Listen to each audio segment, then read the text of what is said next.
Sai Ram students, welcome back. Today we are going to learn EVS 2 History 4th chapter Evolution Part 2.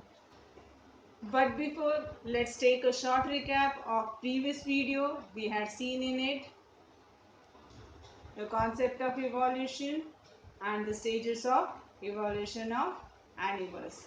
And today we are going to continue with the stages of evolution of animals. Students, we have learned in the previous lesson that life on earth began with unicellular organism known as protozoa. This unicellular organism gave rise to multicellular organism. The multicellular organism evolved gradually and various classes of plants and animals came into being. Students, the stages of evolution of animals, there are two stages. They are, first is invertebrate animal and second is the vertebrate animal. And today we are going to study in details. Invertebrate animals. Animals without a backbone are called invertebrate animals. For example, a snail. And more example you can give, they are earthworm or starfish. So students, animals which do not have backbones, they are called invertebrate animals. Have you ever seen earthworm or snail or a starfish? Have you ever touched them? Yes, some of you might have seen and touched them. So they are like fleshy. Students, your backbone allows you to stand up straight and it also allows you to be grouped with the other vertebrate animals. So, invertebrates are the opposite, so they have no backbones. Now next is vertebrates. Animals which have a backbone are called vertebrates. This evolved into aquatic, amphibian, birds, reptile and mammals. Yes, students, this means animals with a backbone are called vertebrate animals. This evolved into how many?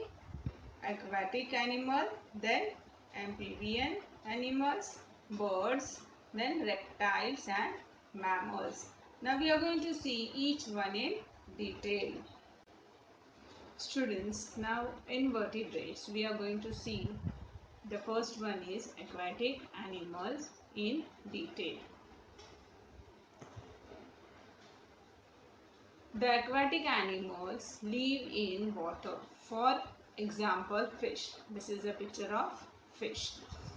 An aquatic animal is an animal which lives in water for most or all of its lifetime. Students, aquatic animals may breathe air or extract oxygen that dissolved in water through special organs called gills or directly through the skin. Is it clear? Now the next one. Vertebrates, be amphibians, animals which live in water and also on land. For example, a frog. Students, now animals which live in water and also on land are called amphibian animal. Now for example, here they have given a frog. Students, amphibians are cold-blooded animals. Because of their special skin, they require very specific living conditions. Too much sun can damage their cells and too much wind can dry their skin and dehydrate the animal. And the next one is vertebrates. See, birds. Animals that has feathers and wings, toothless beaked jaws and lays eggs. For example, pigeons. This is a picture of pigeon. Now students, this means animals that has feather and wings which can fly and don't have tooth and which lays eggs are called birds. For example, pigeon, then sparrow, crow, cuckoo, etc. And students, we have even learnt in our previous video that some species of two-legged and winged dinosaur evolved into birds. Now the next one, vertebrates, the reptiles. Animals which crawl, for example, a snake is called reptiles. This means students, animals that has cold blood and skin is covered in scales, for example snake and crocodile, and whose young ones come out of the eggs are called reptiles. Students, now the next one, vertebrates, mammals. Mammals are the most evolved vertebrates with the following characteristics. First, growth of the baby in the mother's womb for some time before birth. Second, the baby is fed on the mother's milk for some time after birth. For example, a cow. Now students, this means an animal of the type that gives birth to live babies, not eggs, and feed its young one on milk from its own body. For example, a dog, cat, even we human beings are a mammal. Platypus and anteater are exceptional mammals as these lay eggs and suckle their young ones. So students, platypus and anteater are exceptional mammals. They are considered mammals because even though they lay eggs, they suckle their young ones. Is it clear? And the next one is apes. First point, apes are somewhat similar to human being in appearance. Students, this means apes are somewhat like human in appearance. Next, second, these apes that lived on trees retained their ape-like form, whereas those forced to move around on the ground gradually evolved into human species. This means students, they mostly lived on trees. Those species of apes which continue to live on trees retain their original ape-like form. So, in grassland, some ape species were forced to move around the ground. This species evolved gradually and in time gave rise to human species. This happened first on the African continent. So, a third point, the first human species is called primitive man who lived in African continent. And primitive means the first. Is it clear? Students, now the next one is, do you know? Yes, this is the picture of Charles Darwin. You can see here his birth is given 1809 and death is given 1882.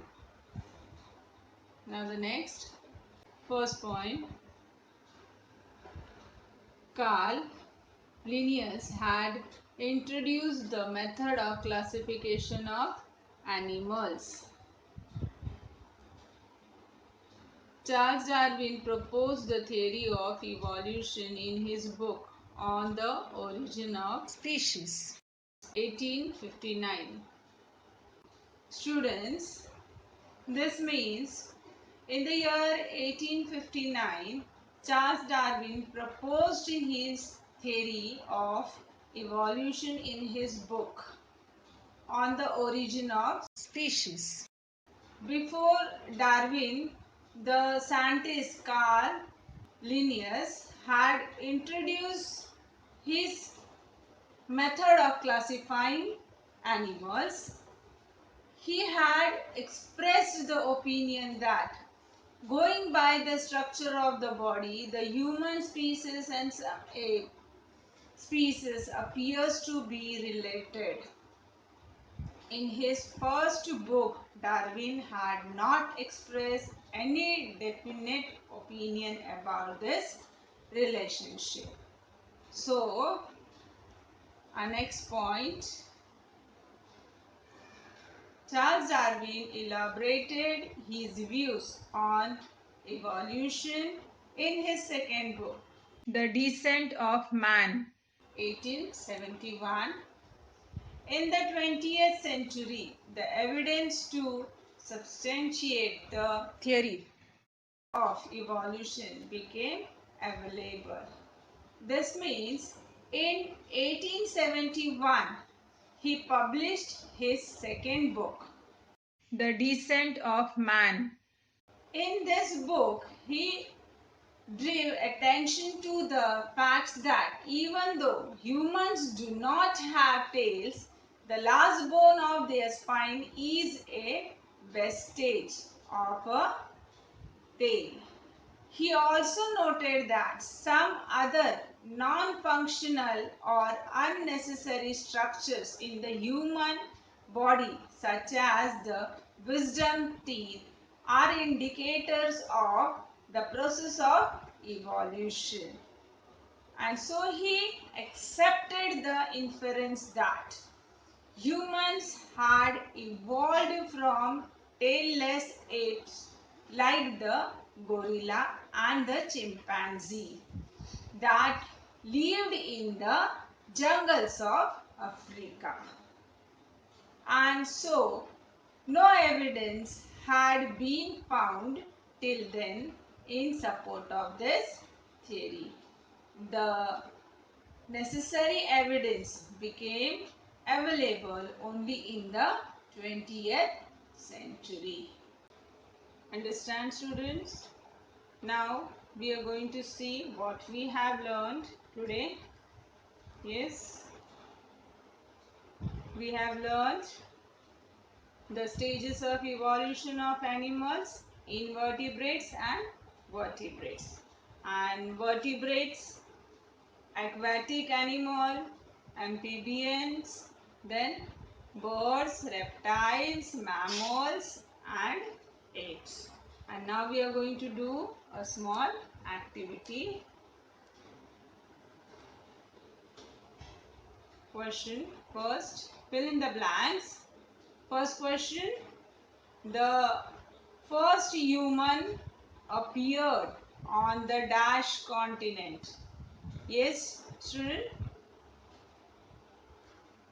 African continent. Very good. Now the next one. Second question. Dash live in water and also on land. What will be the answer here? Who lived in water and also on land? Yes, amphibians.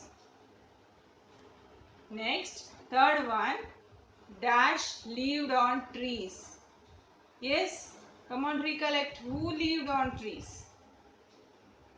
And the answer will be apes. Very good. Fourth one, dash are the most evolved animals among vertebrates. Yes, who are the most evolved animal among the vertebrates? Mammals. Very good. Mammals are the most evolved animals among the vertebrates. And that's all for today. Sai Ram. Thank you.